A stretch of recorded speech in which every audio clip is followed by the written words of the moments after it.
Yine bir kurban mevsimine girmiş bulunmaktayız. Bize verilen vekaletler vardır. Her sene kurban bayramında Umut Kervanı olarak binlerce, on binlerce aileye kurban eti yetiştiriyoruz, ulaştırıyoruz. Bu sene gene bize verilen vekaletler de inşallah o vekaletlerin yerine getirmek için arkadaşlarımız gece gündüz çalışıyorlar. Hayvanları tedarik etmişler.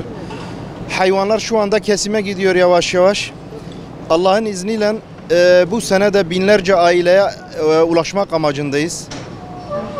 Bize vekaletlerini veren arkadaşlar müsterih olsunlar. İnşallah bugünden itibaren hayvanları kesilip yarından itibaren dağıtıma gidecek. Gönüllü arkadaşlarımız bunların hepsinin tespitlerini yapmışlar.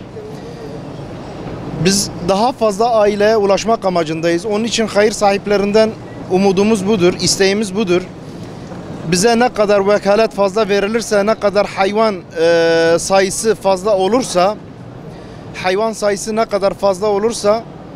vekalet sayısı ne kadar fazla olursa ulaşabileceğimiz fakir fukara da o kadar fazla olur. Bundan yola çıkaraktan hayır sahiplerine tekrar çağrıda bulunuyorum. Gelin kurbanınız umut olsun. Hayat beraber güzeldir. Umut Kervanı'nın çalışmalarına katkı verelim. El birliğiyle daha fazla fakir fukaraya ulaşalım amacındayız inşallah. Bağış hala kabul ediyoruz.